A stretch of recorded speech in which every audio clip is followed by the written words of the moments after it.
Alright guys, we're going to continue on with GI alterations. We already got through some terminology and a little bit about dysphagia, talked about GERD and what's going on with that, and then looked at hernias, hiatal hernias in particular, and that leaves us to this next section of pyloric obstruction, and we're going to look at other GI tract obstructions. So let's go ahead and maximize this and make sure that my pointer's right. Okay, so the first order of business here would be pyloric obstruction. And just like any other tubular process or tubular organ system in the body, if there's an obstruction, it's going to block the normal flow of material through that tube. And that's exactly what's going on with pyloric obstruction. There's a blockage or a narrowing of the pyloric valve or the pyloric sphincter. So if this sphincter is totally obstructed, then the chyme in the stomach is not going to move into the duodenum like it would normally. And so things will continue to build up in pressure in the stomach, and eventually what we'll see is vomiting because there's nowhere else for that chyme to go other than back out the esophagus, and that's usually the cardinal sign of pyloric obstruction is vomiting shortly after eating, and also a palpable mass right at the pyloric region. So that mass is actually, it's not a cancer usually, but what that mass is, swelling of the pyloric sphincter or even spasming of that pyloric sphincter. You can feel that doing an abdominal exam. Other disorders of motility that are relating to the junction between the stomach and the small intestine would be dumping syndrome. And I promise you that I did not make up this name. However, if I could have, I probably would have called this the same thing. So, dumping syndrome is basically when there's too rapid of an emptying of the chyme from the stomach into the small intestine. And that can be caused by a couple different things. The first one that I have on here is that there's a surgically residual stomach that's created. Think of like gastric bypass or something like that. I'll show you a picture in the next slide, where now there's a small stomach that's emptying into a different portion of the small intestine. So it's bypassing the pyloric valve. So there is no valve there to regulate the movement of chyme from that residual stomach into the small intestine. So things can just empty too quickly into the small intestine from the stomach. And then the second example on here is pyloric insufficiency. So with the previous slide, we saw pyloric obstruction, and that's where the pyloric valve does not allow for chyme to move from the stomach to the small intestine. But with pyloric insufficiency, that pyloric sphincter doesn't close all the way, or maybe it just doesn't close at all. And so that pyloric valve per se is open all the time. So when the stomach is going through gastric peristalsis and mixing and mashing of food, it's just going to push that early digested chyme into the small intestine prematurely. And so that creates what we call this dumping syndrome. So we see this dumping syndrome as a complication of a gastrectomy, partial gastrectomy surgeries, or even a pyloroplasty surgery. So what does that all mean? This is basically what's going on. So with gastric bypass, for instance, the surgeons are basically separating a small portion of the stomach and then creating a new attachment of small intestine to that small portion of stomach. So when this person eats, they get full right away because this residual stomach or this very small stomach is very small and can't accommodate a whole lot of food.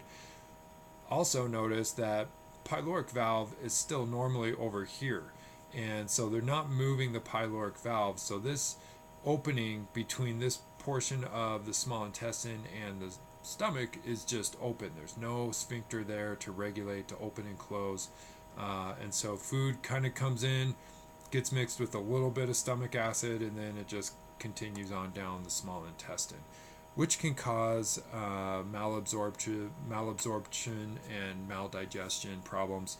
And we'll look at those two complications coming up in the next few minutes. But first we have to look at intestinal obstructions. So we've already looked at pyloric obstruction. Now we can have intestines that are causing obstruction, or something's going on with the intestines that's blocking the normal flow of chyme through the intestines.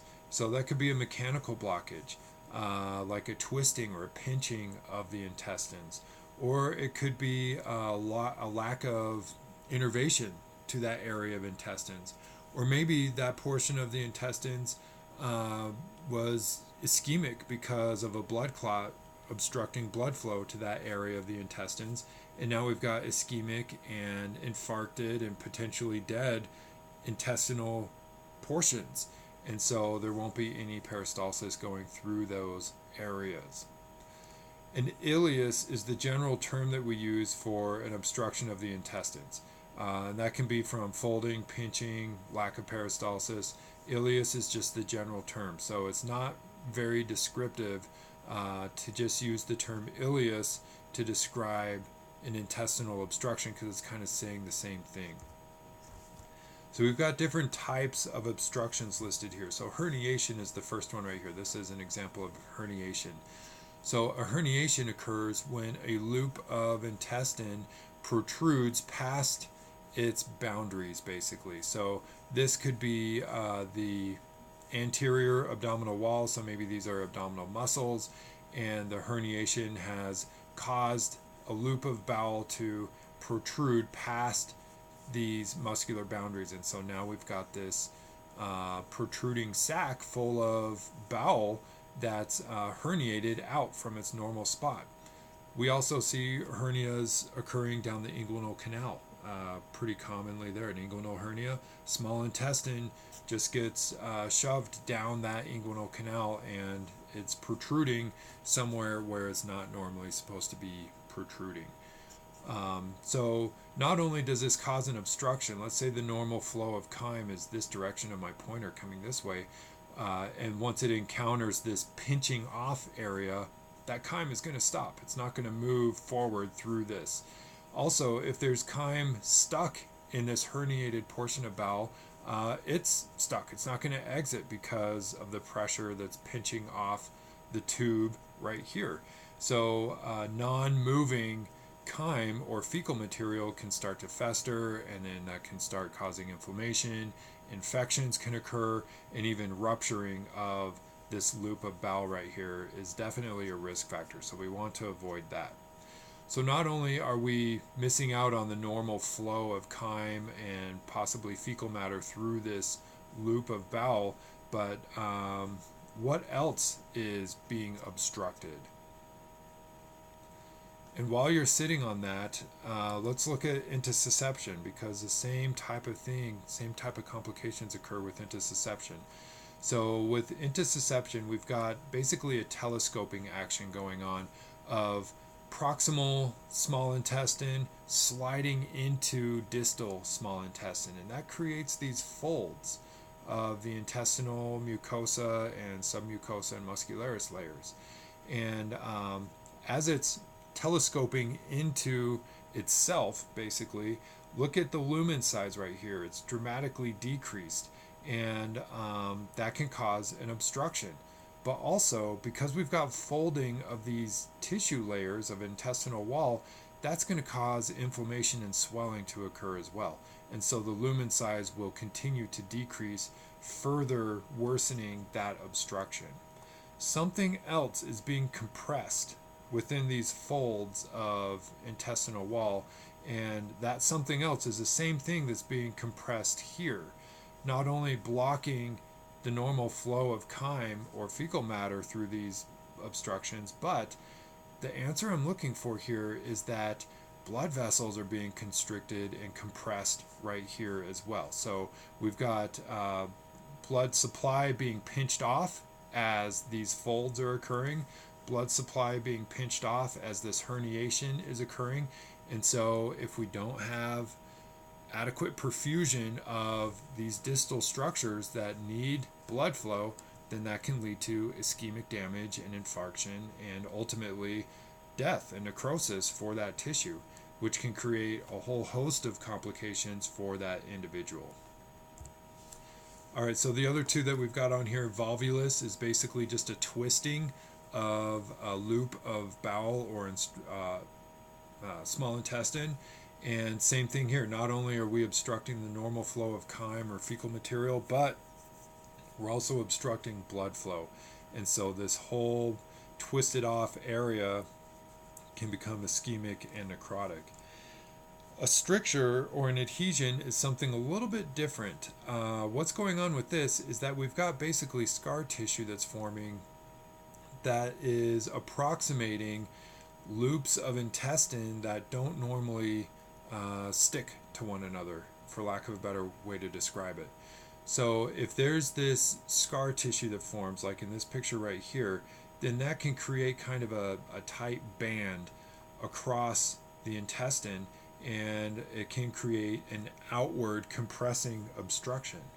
So this band is not stretchy, it's made up of scar tissue or adhesion, fibrotic tissue, and so then we can have that acting as an obstruction, and so then we've got a backup of chyme just behind where that fibrous adhesion is found.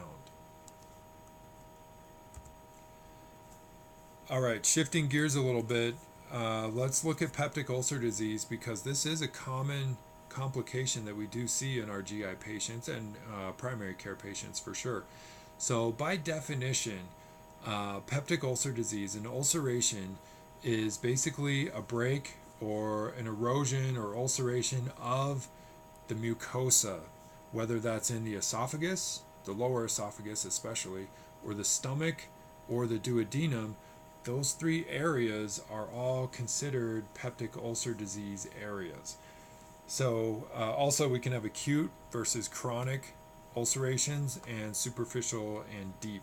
So just looking at this picture, we've got the mucosa layer right here, and then submucosa, and then the muscular layer. So this could be esophagus, this could be stomach, it could be duodenum, doesn't matter in this picture. But if there is a breakdown in the protective barrier of that mucosa, then that runs the risk of enzymes and hydrochloric acid to start eating away at that mucosal layer. And so then we see an erosion occurring. And if that is pretty persistent and mucus production doesn't return or reparative mechanisms don't kick in, that erosion can turn into a true ulcerations where it's eroded all the way through the mucosa and into the submucosa. And this true ulceration is no longer a superficial, it's now a deep ulceration. And then we can have these ulcerations go as deep as the serosal layer and even penetrate all the way through every lining of the GI tract that's in question here. Which is bad, because if this is stomach or duodenum and we've got a penetrating ulcer, then stomach and duodenal contents now are going to leave the lumen of those tubes and enter into the abdominal cavity where they've got free range.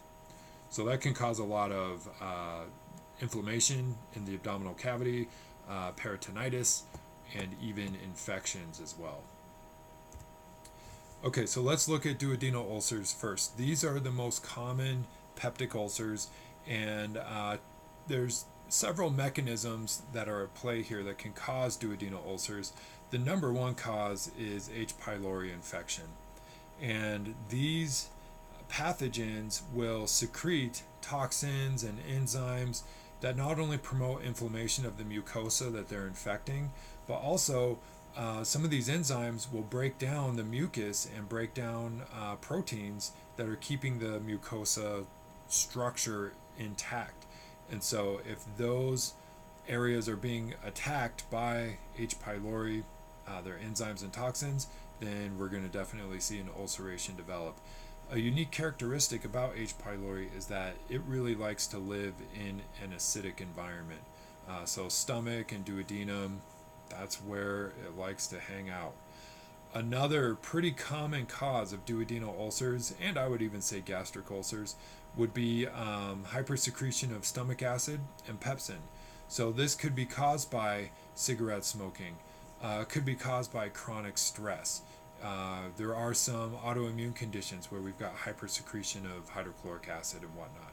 So if we've got too much acid, that acid is eventually going to overwhelm the normal protective mechanisms that protect the mucosa. And so then we can start seeing an ulceration developing. And then finally on here, I've got the use of NSAIDs. NSAIDs like ibuprofen, in particular Advil, those types of things, non-steroidal anti-inflammatory drugs. And not only is this a risk for duodenal ulcers, but it's also a risk for gastric ulcers. So I'm going to put my NSAID discussion on hold until we get to the gastric ulcers section. I'm going to revisit that. So here's a couple of pictures. These are the H. pylori bugs that are penetrating into the mucosa of the esophagus. Not very likely for the esophagus. More likely duodenal mucosa and gastric mucosa. And then they wiggle their way in there and start secreting those proteolytic enzymes, toxins that will start destroying the mucus layer on top of this mucosa, and then we have ulceration forming because of that. This is just another view of how deep ulcers can start to erode the histological layers of the stomach or even the duodenum. And once you get down into the muscularis layer, you're getting into areas that are highly vascularized, and that can create complication like a bleeding ulcer, like what they're showing right here. And then here's an endoscopic view of two ulcers that are on opposite sides of the small intestine lumen right here. But notice we've got inflammatory exudate definitely right here, hyperemia, there's redness around the mucosa where these ulcerations are, so pretty characteristic visualization there. Okay, gastric ulcers are the ones that I have on here next, and these occur because of a breakdown of the protective mucus layer that leaves the underlying mucosa vulnerable to autodigestion by hydrochloric acid and proteolytic enzymes that are normally found in the stomach. These ulcers tend to develop more often in the antral region of the stomach, so that's down by the pyloric valve and pyloric region.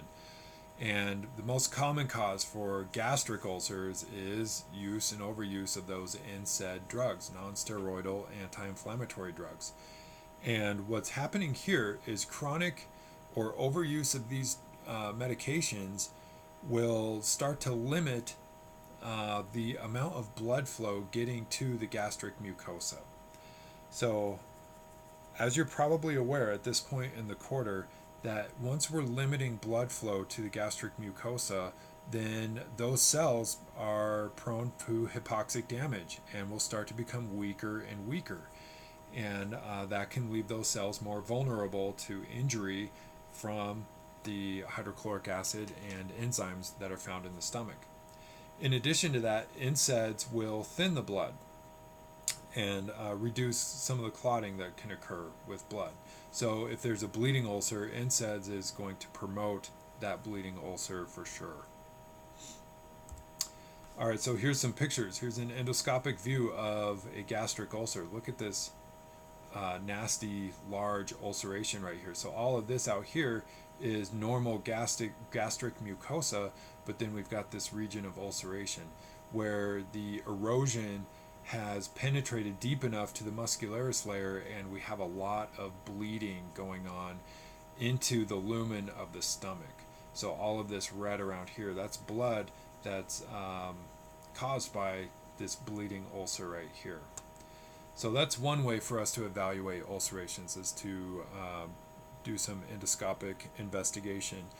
Other non-invasive ways would be a barium swallow, where the patient will swallow a solution of barium, and barium is a contrast agent that will coat the linings of the GI tract as it goes down through the GI tract.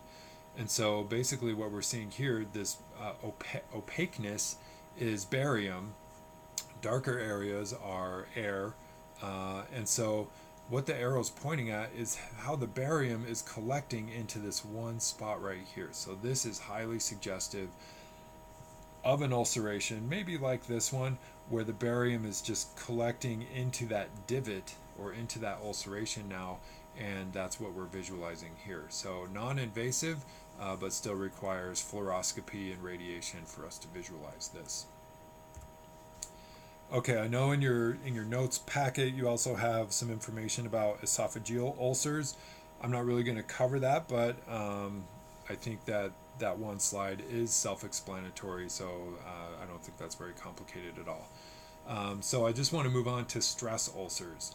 And stress ulcers develop because of either severe illness or maybe there's been injury to the nerves that are innervating the stomach or the duodenum in particular, or just chronic stress or severe trauma.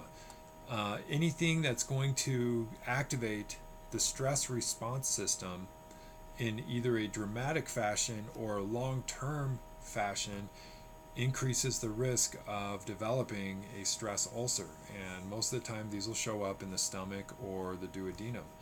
And chronic stress increases hydrochloric acid production and sometimes will decrease the appetite in folks. So their stomach is sitting relatively empty with a lot of hydrochloric acid around, and eventually that hydrochloric acid is going to start eroding away the gastric or duodenal mucosa. And then also, we've got with chronic stress the dysfunction of the immune system as well, and that can weaken the reparative mechanisms that are normally in charge of repairing damaged mucosa. So not just for stress ulcers, but for duodenal and gastric ulcers, and to a certain extent esophageal ulcers, what are some complications that you can think of that can occur from this? And I guess we're not at the point in technology yet where we can have an interactive lecture like this. But some complications that I've heard people raise in class before would be bleeding. If that ulceration erodes deep enough into a highly vascularized tissue layer of the GI tract, like the muscularis or even sometimes the submucosa, then we've got erosion of blood vessels, and those blood vessels will bleed into the lumen of the GI tract wherever that ulcer is showing up. So this could be a really life-threatening bleed if it's eroded a large artery, or it could be kind of a subacute bleed where it's just bleeding a little bit, but over time that person can become anemic because of that chronic low-grade bleed from an ulcer. Any other complications? I'm asking you as if you're in front of me. So I'll just run through them. So another complication would be a penetrating ulcer. That ulceration erodes all the way through to the submucosal layer of the GI tract, and then we've got open communication between the lumen of that section of GI tract and the abdominal and peritoneal cavity, which can increase the risk for infection, peritonitis, inflammation of the peritoneum and peritoneal cavities, and damage to surrounding structures because stomach acid is going to erode away those structures as well. Also, chronic pain can be a complication with peptic ulcer disease, appetite problems, anorexia, those types of things, weight loss. All of those can be considered complications of peptic ulcer disease. All right, so for this last little portion here before I take a break from doing this, let's talk about malabsorptive syndromes. And this really has to do with two concepts. The concepts of maldigestion, which is bad or ineffective digestion, and malabsorption.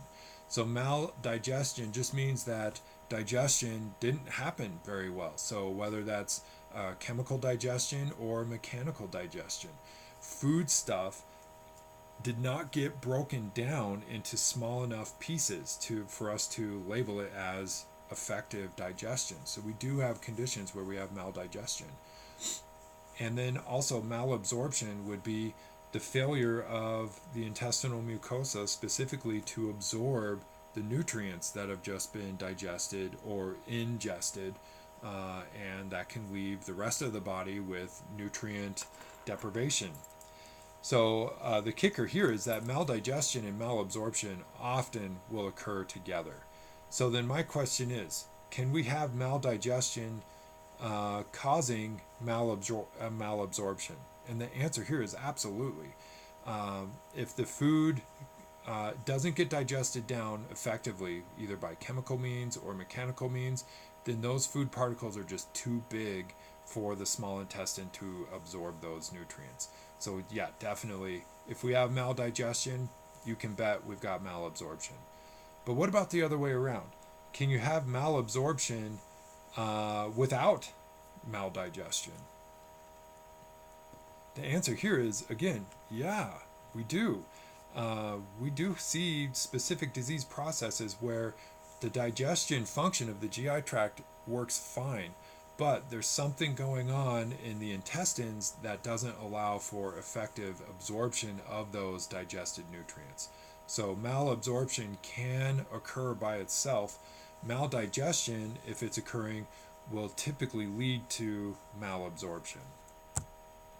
So the first example here would be pancreatic insufficiency. So I know I've got the topic malabsorption syndromes here, but pancreatic insufficiency is describing the inability for the pancreas, for whatever reason, to deliver pancreatic enzymes to the duodenum.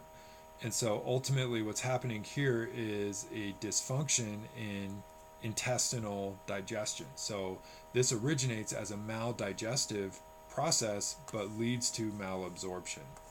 So these enzymes, either the pancreas isn't producing the pancreatic enzymes, or the pancreas can't get those enzymes delivered to the duodenum, like in the case of cystic fibrosis, where we've got obstruction, mucus obstruction of ducts and glands, and that can block the flow of pancreatic enzymes reaching the duodenum.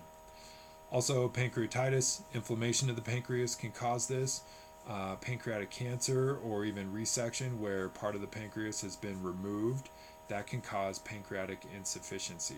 So whatever the cause, the result is we're not getting pancreatic enzymes effectively into the duodenum, and therefore intestinal digestion suffers, and that can lead to malabsorption. So specifically what we see clinically with pancreatic insufficiency is fatty stools. So remember, pancreatic lipase will help to break down fats and make them absorbable, along with bile, and we'll get to gallbladder problems here in just a little bit.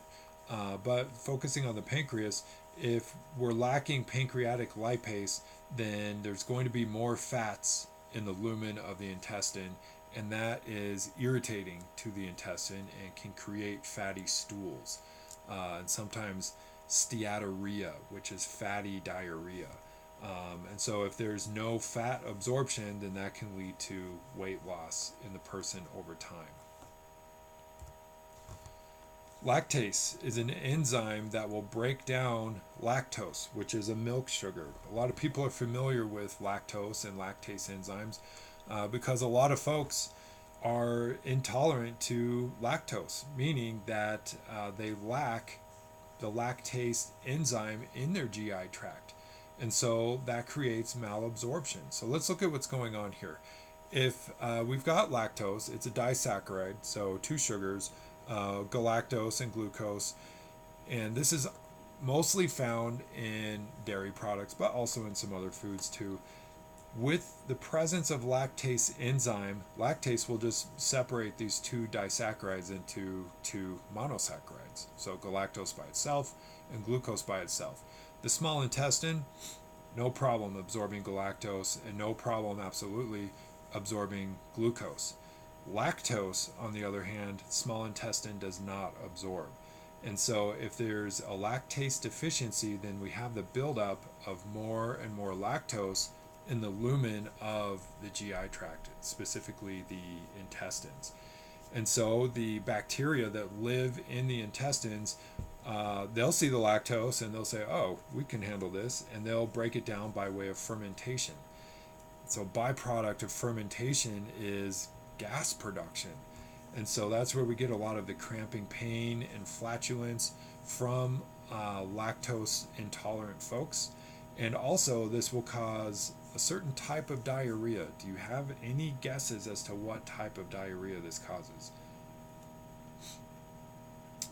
If your guess is osmotic diarrhea, you're right, because we've got the presence of this non-absorbable solute, lactose, in the lumen of the intestines, and that's going to draw water into the intestines, which gives us the characteristic osmotic diarrhea scenario.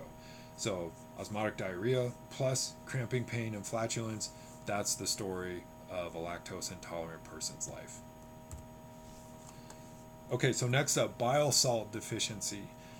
Remember, we talked a little bit about bile last time in class, but one of the main functions of bile as far as digestion goes is to emulsify fats. And bile is made primarily from cholesterol and is used to make fat more water soluble or more absorbable. So that's what emulsification is referring to. And so if there's a problem in the delivery of bile or a problem in creating bile, that's going to give us a bile salt deficiency situation. So liver disease. If the liver is diseased or failing at its job, it's not going to produce bile effectively. Also, if there's an obstruction in the bile duct or anywhere along where bile travels, that's going to prevent the flow of bile into the GI tract, into the small intestine. Actually, I should be specific, into the duodenum specifically, then that's going to create a bile salt deficiency. So without enough bile, we will have poor absorption of fats because we are missing out on that emulsification aspect of bile, and also loss of fat soluble vitamins. So without enough bile, there's not going to be effective absorption of fat soluble vitamins, and those vitamins are A, D, E, and K. And then just like with pancreatic insufficiency, we see diarrhea, fatty stools, fatty diarrhea occurring because of too many fats left undigested or unemulsified in the intestinal lumen. So here's just a FYI kind of slide showing you the fat soluble vitamins and what severe deficiencies in these vitamins can cause. So with vitamin A, it's related to night blindness. Now this isn't really people going blind at night, but what this is an ineffective or inability to adequately see things at night in particular. It takes a pretty severe vitamin A deficiency to have this show up. Vitamin D deficiency, however, doesn't have to be very severe to have these symptoms showing up. So vitamin D is essential for calcium absorption in the gut, and so if there's not enough vitamin D in the body, then there's not going to be very effective calcium absorption, and that can lead to problems with bones like osteoporosis and even fractures. Vitamin K is another really important one. If we don't have enough vitamin K in the body because of malabsorptive problems, then that can cause clotting problems. So remember, vitamin K is essential for activating and stabilizing and promoting the clotting cascade. And if we don't have enough vitamin K available, then it takes longer for clots to form. So then we've got a prolonged PT time. Purpura can show up. Petechiae purpura is like a bruise. Petechiae are those very small pinpoint hemorrhages. These are both evidence of clotting dysfunction, meaning that it's taking too long for the blood to form a clot, and it could be related to vitamin K deficiency. Vitamin E is the other fat soluble vitamin, and basically we know vitamin E is a very strong and potent antioxidant. So I would say that if there's not enough vitamin E around, then that leaves cells more prone to oxidative damage from free radicals and reactive oxygen species and whatnot. So that can cause more of a chronic problem, not so much acute like vitamin D and vitamin K deficiencies can.